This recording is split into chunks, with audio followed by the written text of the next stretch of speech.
Bonjour et bienvenue. Je vais vous présenter trois états intéressants de ciel compta qui vont nous permettre d'anticiper en fait sur notre trésorerie. Donc ça va être l'échéancier des factures, la balance AG et l'encours client. Donc je vais commencer par l'échéancier. Alors l'échéancier, je vais demander ici un aperçu, je pourrais l'imprimer, l'envoyer directement dans un fichier ou par mail en PDF. Donc je demande un aperçu, je vais définir une plage de date. Et pour quel type de compte je vais demander mon échéancier. En l'occurrence, je vais demander un échéancier fournisseur. Je pourrais aussi demander l'échéancier d'un compte en particulier ou de tous les comptes. Comme ce sont mes fournisseurs, je vais demander uniquement ce qui est au crédit, c'est-à-dire ce que je vais leur devoir. Et je peux demander les écritures en brouillard et éventuellement même travailler sur les simulations que j'aurais pu faire. Donc ici, il est rappelé qu'on va travailler avec les écritures non lettrées, bien sûr, et pour lesquelles on aura renseigné une date d'échéance. Sinon, c'est pas très cohérent, hein. Donc voici ce que ça va donner. L'échéancier fournisseur, donc mon paramétrage est rappelé ici en haut de l'état, comme dans tous les états qu'on peut demander dans Ciel Compta. Donc nous avons une totalisation, diverses totalisations, divers niveaux. Donc pour le mois de février, on sait que l'on va devoir cette somme-là à nos fournisseurs.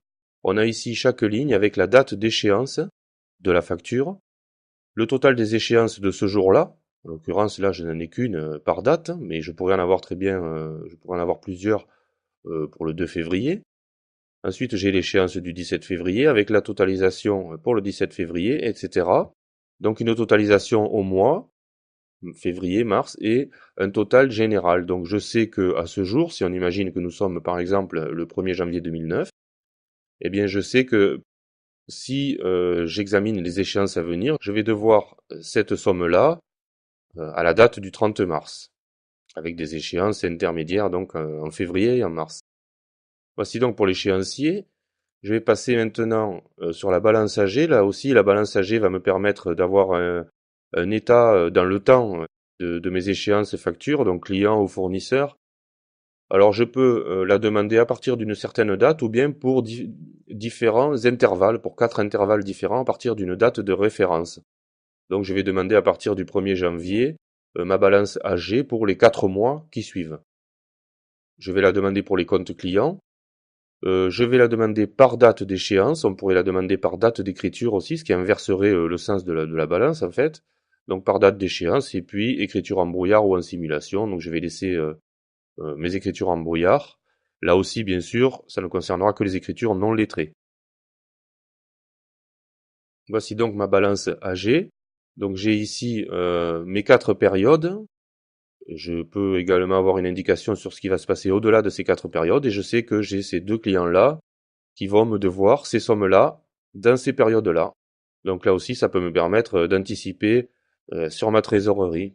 Donc je peux comme d'habitude imprimer, envoyer par mail ou exporter en PDF mon document bien sûr, hein.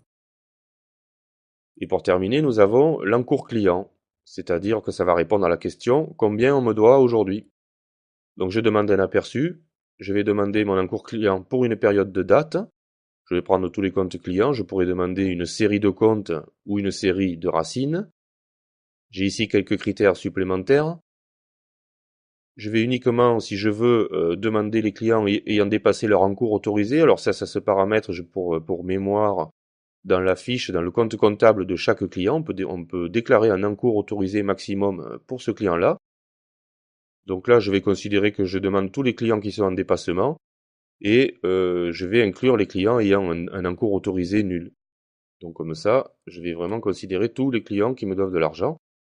Voilà, donc je sais qu'aujourd'hui, ces deux clients-là ont un encours actuel, donc ils me doivent ceci. Ils sont en retard de paiement pour la même somme, donc ils ont un dépassement d'encours de cette somme-là. Donc je sais qu'aujourd'hui, on me doit cette somme-là, ce qui n'est pas négligeable, donc il faudrait s'occuper un petit peu de recouvrir les sommes qu'on nous doit. Je peux toujours pareil imprimer mon document, l'envoyer par email ou le transformer en PDF. Voici donc pour les trois états qui permettent d'anticiper, que sont l'échéancier, la balance AG et l'encours client. Merci de votre attention, à très bientôt.